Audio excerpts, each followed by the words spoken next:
നമസ്കാരം. ഇന്ന് നമ്മളൊരു പ്രധാനപ്പെട്ട വിഷയത്തിലേക്ക് ഒന്ന് ആഴത്തിലിറങ്ങി ചെല്ലുകയാണ്. പരമപൂജ്യ പണ്ഡിറ്റ് ശ്രീരാം ശർമ്മ ആചാര്യയുടെ ഭാവി പീഠ സമുന്നത സ്തർ കി കൈസെ ബനേൻ എന്ന പുസ്തകമുണ്ടല്ലോ. കേട്ടിട്ടുണ്ട്. അതെ, അതിലെ ആശയങ്ങളാണ് നമ്മളിന്ന് നോക്കുന്നത്. എങ്ങനെ നമ്മുടെ അടുത്ത തലമുറയെ ശാരീരികമായും പിന്നെ മാനസികമായുമൊക്കെ ഉയർന്ന നിലവാരത്തിലേക്ക് എത്തിക്കാം.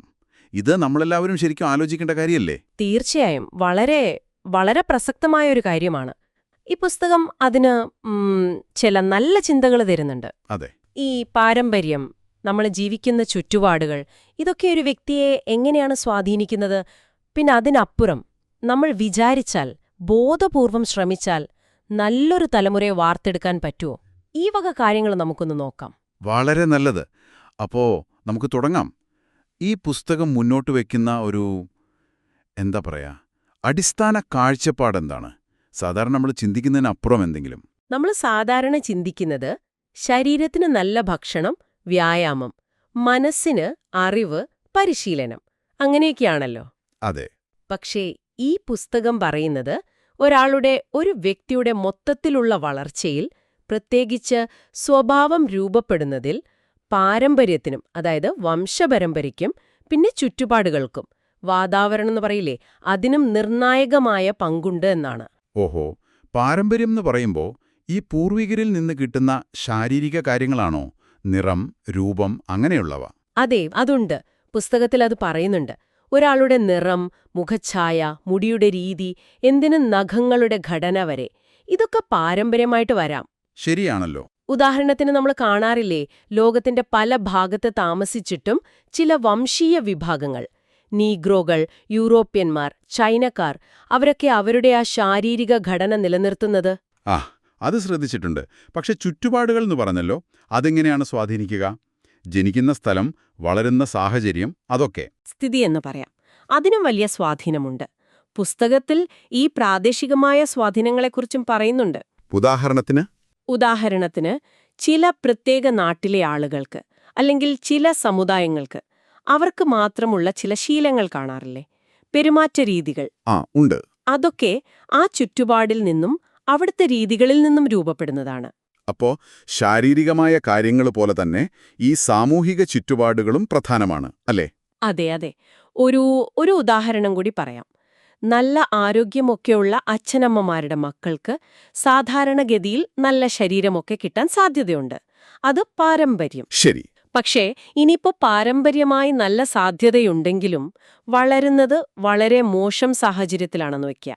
ദാരിദ്ര്യം, നല്ല ഭക്ഷണമില്ലായ്മ, അങ്ങനെയൊക്കെ. അപ്പോൾ ആ കുട്ടികളിലെ ശാരീരികമായ ബലഹീനതകൾ കാണാം. ഓഹോ. അതുപോലെ അറിവും നല്ല ചിന്തകളുമുള്ള ഒരു വീട്ടിൽ വളരുന്ന കുട്ടിക്ക് മാനസികമായി വളരാൻ കൂടുതൽ സാധ്യത കിട്ടും. അപ്പോ ചുരുക്കി പറഞ്ഞാൽ പാരമ്പര്യം ഒരു സാധ്യത തരും. അതിനെ വളർത്താനും തളർത്താനും ചുറ്റുപാടുകൾക്ക് കഴിയും. അത് വ്യക്തമായി. അപ്പോ പാരമ്പര്യം ഒരു അടിത്തറയാണ്, പക്ഷെ കെട്ടിടം പണിയുന്നത് ചുറ്റുപാടുകളെ ആശ്രയിച്ചാണ്. ഒരുതരം അങ്ങനെ പറയാമല്ലേ? ഏകദേശം അതെ.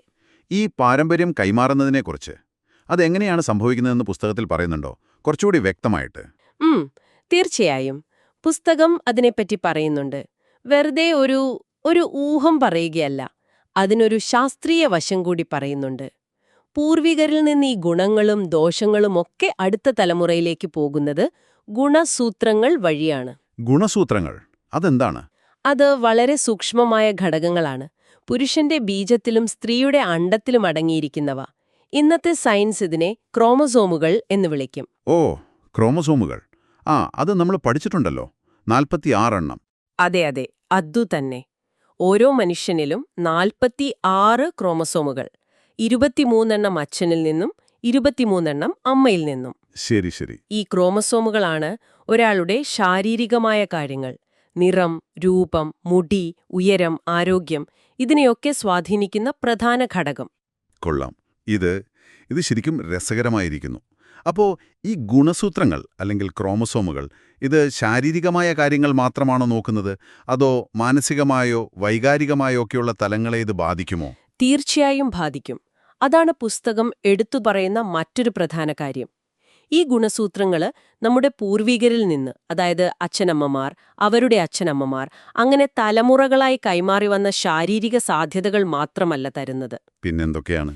മാനസികമായ കഴിവുകൾ, ബുദ്ധിശക്തിയുടെ ഒരു സാധ്യത, കാര്യങ്ങൾ ഗ്രഹിക്കാനുള്ള കഴിവ്, ഓർമ്മ, അതുപോലെ വൈകാരികമായ പ്രതികരണ രീതികൾ, ചില സ്വഭാവ സവിശേഷതകൾ, ഇതിന്റെയൊക്കെ സാധ്യതകളും പാരമ്പര്യമായിട്ട് വരാം. ഓഹോ, ഇതൊരു വലിയ അറിവാണല്ലോ. നമ്മുടെ കഴിവുകളും സ്വഭാവങ്ങളുമൊക്കെ ഒരു പരിധിവരെ നമ്മുടെ പൂർവികരുമായി ബന്ധപ്പെട്ട് കിടക്കുന്നു എന്ന് പറയുന്നത്. അതെ, പക്ഷെ ഇവിടെ വളരെ പ്രധാനപ്പെട്ട ഒരു കാര്യമുണ്ട്, അത് നമ്മൾ ഒരിക്കലും മറക്കരുത്. പുസ്തകം അത് ആവർത്തിച്ചു പറയുന്നുണ്ട്. എന്താണത്? ഈ ഗുണസൂത്രങ്ങൾ നമുക്ക് തരുന്നത് സാധ്യതകൾ മാത്രമാണ്, പൊട്ടൻഷ്യാലിറ്റീസ് എന്ന് പറയില്ലേ, അല്ലാതെ അതൊരു എല്ലാം തീരുമാനിച്ചുറപ്പിച്ചൊരു വിധിയല്ല. ആ, മനസ്സിലായി. ഒരാൾക്ക് പാരമ്പര്യമായിട്ട് സംഗീതത്തിൽ നല്ല വാസനയുണ്ടാവാം, അല്ലെങ്കിൽ സ്പോർട്സിൽ കഴിവുണ്ടാവാം. പക്ഷെ ആ സാധ്യത അതൊരു ശരിക്കുള്ള കഴിവായിട്ട് പുറത്തു വരണമെങ്കിൽ അതിനു പറ്റിയ സാഹചര്യം കിട്ടണം, പരിശീലനം കിട്ടണം, പ്രോത്സാഹനം കിട്ടണം. ശരിയാണ്. അല്ലെങ്കിൽ ആ കഴിവ്, ആ സാധ്യത അവിടെ തന്നെ ഒതുങ്ങിപ്പോകും. അതാണ് കാര്യം. അപ്പൊ പാരമ്പര്യം ഒരു തുടക്കം കുറിക്കേയുള്ളൂ. അവിടെയാണ് നമ്മുടെ ബോധപൂർവമായ ഇടപെടലുകൾക്ക്, നമ്മുടെ പ്രയത്നങ്ങൾക്ക് പ്രസക്തി വരുന്നത്, അല്ലേ? അതെ, കൃത്യമായി. അതാണ് ഈ പുസ്തകത്തിന്റെ കാതലായ ഒരു സന്ദേശം. പാരമ്പര്യം തരുന്ന ആ സാധ്യതകളെ നമുക്ക് വളർത്താൻ പറ്റും എന്നാണോ? തീർച്ചയായും. പുസ്തകം അതിനെ ഒരു വിത്തിനോടാണ് ഉപമിക്കുന്നത്. പാരമ്പര്യം ഒരു വിത്ത് പോലെയാണ്. ആ വിത്തിൽ ഒരു വലിയ മരമാകാനുള്ള സാധ്യതയുണ്ട്. പക്ഷെ ആ വിത്ത് മുളച്ച്, വളർന്ന്, പൂത്ത് കായ്ക്കണമെങ്കിലോ അതിന് നല്ല മണ്ണ് വേണം, വെള്ളം വേണം, വളം വേണം, സൂര്യപ്രകാശം, സംരക്ഷണം, ഇതൊക്കെ വേണ്ടേ? വേണം. അതുപോലെയാണ് പാരമ്പര്യമായി കിട്ടുന്ന നല്ല ഗുണങ്ങളെയും കഴിവുകളെയും വളർത്തിയെടുക്കാനും, ഇനി അഥവാ ദോഷകരമായ എന്തെങ്കിലും വാസനകളുണ്ടെങ്കിൽ അതിനെ മറികടക്കാനും ബോധപൂർവമായ പ്രയത്നം വേണം, ഒപ്പം നല്ല ചുറ്റുപാടുകളും. അതിനെ പുസ്തകത്തിൽ സുസംസ്കൃത വാതാവരൺ എന്ന് പറയുന്നുണ്ട്. സംസ്കാരസമ്പന്നമായ ഒരു പരിസ്ഥിതി. ഈ സംസ്കാരസമ്പന്നമായ പരിസ്ഥിതി, നല്ല ചുറ്റുപാട് എന്നൊക്കെ പറയുമ്പോൾ എന്താണ് അതുകൊണ്ട് കൃത്യമായി ഉദ്ദേശിക്കുന്നത്? നല്ല വീട്, സൗകര്യങ്ങൾ എന്നതിനപ്പുറം ഭൗതിക സാഹചര്യങ്ങൾ തീർച്ചയായും ഒരു ഘടകമാണ്. പക്ഷെ പുസ്തകം അതിനപ്പുറത്തേക്ക് പോകുന്നുണ്ട്. ഉയർന്ന നിലവാരമുള്ള ഒരു തലമുറയുണ്ടാക്കണമെന്ന് ആഗ്രഹിക്കുന്ന മാതാപിതാക്കളുണ്ടല്ലോ, അവർ ആദ്യം സ്വയം ഒരു മൂല്യാധിഷ്ഠിതമായ ജീവിതം നയിക്കണം, ഒരു ചിട്ടയായ ജീവിതം. അതിനെ പുസ്തകത്തിൽ തപസ്വിക്ക് തുല്യമായ ജീവിതം എന്ന് പറയുന്നുണ്ട്. തപസ്വിയുടെ ജീവിതമോ? അതായത് സന്യാസം എടുക്കണമെന്നല്ല, മറിച്ച് സ്വയം നിയന്ത്രണം, നല്ല ചിന്തകൾ, നല്ല പ്രവൃത്തികൾ, ഉയർന്ന ലക്ഷ്യബോധം, ഇതൊക്കെ ജീവിതത്തിൽ കൊണ്ടുവരണം. ഓ, അത് വളരെ പ്രധാനപ്പെട്ട ഒരു പോയിന്റാണ്. അതായത് മക്കൾ നന്നാവണമെന്ന് ആഗ്രഹിക്കുന്നതിന് മുമ്പ് മാതാപിതാക്കൾ സ്വയം നന്നാവണം, സ്വയം ആ നിലവാരത്തിലേക്ക് ഉയരണം. അതെ, കാരണം കുട്ടികൾ ഏറ്റവും കൂടുതൽ പഠിക്കുന്നത് കണ്ടിട്ടാണ്, മാതാപിതാക്കൾ എങ്ങനെ ജീവിക്കുന്നു എന്ന് കണ്ടിട്ടാണ്. ശരിയാണ്. വെറുതെ ഉപദേശിച്ചിട്ട് കാര്യമില്ല. സ്വയം നന്നാവാതെ, സ്വന്തം ജീവിതത്തിൽ മൂല്യങ്ങൾ പാലിക്കാതെ അടുത്ത തലമുറ മാത്രം കേമന്മാരാകണമെന്ന് പ്രാർത്ഥിച്ചിട്ടെന്താ കാര്യം? ഒരു കാര്യവുമില്ല. അതുകൊണ്ട് പാരമ്പര്യം എന്ന ആ വിത്തിനെ നല്ലതാണോ എന്ന് നോക്കുന്നതിനോടൊപ്പം തന്നെ അതിനെ പരിഷ്കരിക്കാനും അതിനു വളരാൻ ഏറ്റവും നല്ല മണ്ണ്, അതായത് കുടുംബപരവും സമൂഹവുമായ അന്തരീക്ഷമൊരുക്കാനും മാതാപിതാക്കൾ ബോധപൂർവം ശ്രമിക്കണം. അപ്പോ ഇതിൽ നിന്ന് വളരെ വ്യക്തമാണ്, ഭാവി തലമുറയുടെ നിലവാരം എന്നത് വെറുതെ അങ്ങനെ യാദൃച്ഛികമായി സംഭവിക്കുന്ന ഒന്നല്ല. അത് നമ്മൾ ബോധപൂർവം നിർമ്മിച്ചെടുക്കേണ്ട ഒന്നാണ്, അല്ലേ?